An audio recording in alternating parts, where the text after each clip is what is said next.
بسم اللہ الرحمن الرحیم۔ اللہ کی مدد کا عبرتناک واقعہ۔ ایک بزرگ فرماتے ہیں کہ میں ایک مرتبہ طواف کر رہا تھا۔ دفعتاً میں نے ایک لڑکی کو دیکھا کہ اس کے کاندھے پر ایک بچہ بہت کم سن بیٹھا ہے اور وہ یہ ندا کر رہی ہے، اے کریم اے کریم، تیرا گزرا ہوا زمانہ یعنی کیسا مجیب شکر ہے۔ میں نے پوچھا وہ کیا چیز ہے جو تیرے اور مولا کے درمیان گزری؟ کہنے لگی میں ایک مرتبہ کشتی پر سوار تھی اور تاجروں کی ایک جماعت ہمارے ساتھ تھی۔ طوفانی ہوا ایسی زور سے آئی کہ وہ کشتی غرق ہو گئی اور سب کے سب ہلاک ہو گئے۔ میں اور یہ بچہ ایک تختے پر رہ گئے اور ایک حبشی آدمی دوسرے تختے پر۔ ہم تین کے سوا کوئی بھی ان میں سے نہ بچا۔ جب صبح کا چاندنا ہوا تو اس حبشی نے مجھے دیکھا اور پانی کو ہٹاتا ہٹاتا میرے تختے کے پاس پہنچ گیا، اور جب اس کا تختہ میرے تختے کے ساتھ مل گیا تو وہ بھی میرے تختے پر آ گیا اور مجھ سے بری بات کی خواہش کرنے لگا۔ میں نے کہا اللہ سے ڈر، ہم کس مصیبت میں مبتلا ہیں، اس سے خلاصی اس کی بندگی سے بھی مشکل ہو رہی ہے، چجائے کہ اس کا گناہ ایسی حالت میں کریں۔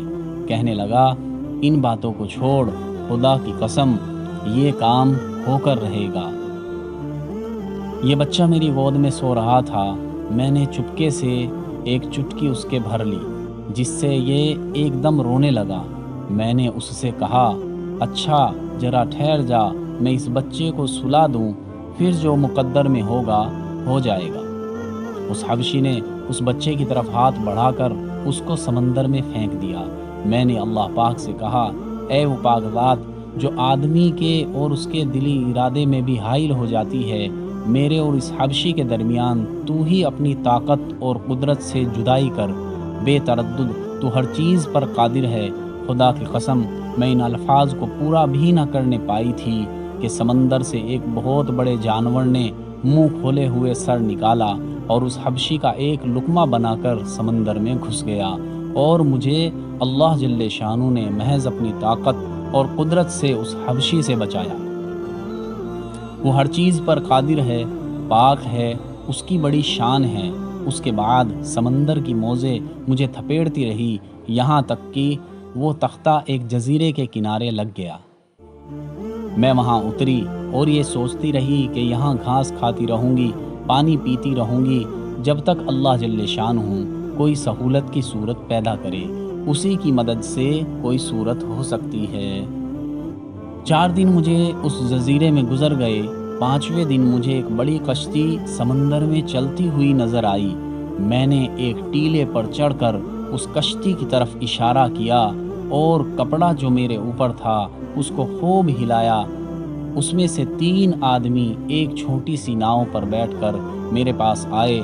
میں ان کے ساتھ اس ناؤ پر بیٹھ کر اس کشتی پر پہنچی تو میرا یہ بچہ جس کو حبشی نے سمندر میں پھینک دیا تھا ان میں سے ایک آدمی کے پاس تھا۔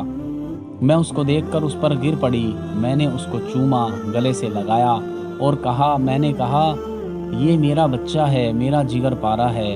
وہ کشتی والے کہنے لگے تو پاگل ہے، تیری عقل ماری گئی ہے۔ میں نے کہا نہ میں پاگل نہ میری عقل ماری گئی، میرا عجیب قصہ ہے۔ پھر میں نے ان کو اپنی سرگزشت سنائی۔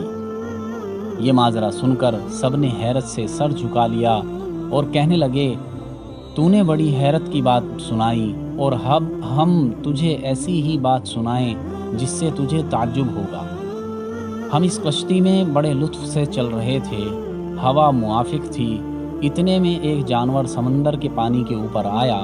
اس کی پیٹھ پر یہ بچہ تھا اور اس کے ساتھ ہی ایک غیبی آواز ہم نے سنی کہ اگر اس بچے کو اس کی پیٹھ پر سے اٹھا کر اپنے ساتھ نہ لیا تو تمہاری کشتی ڈبو دی جائے گی۔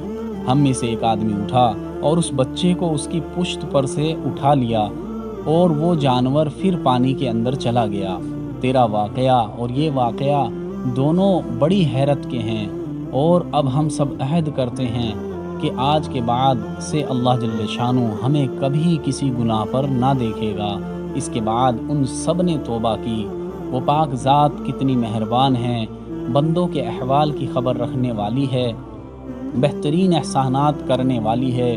وہ پاک ذات مصیبت زدوں کی مصیبت کے وقت مدد کو پہنچنے والی ہے۔ اللہ تعالیٰ مجھے، آپ کو اور کہنے سننے والوں کو عمل کرنے کی توفیق عطا فرمائے، آمین۔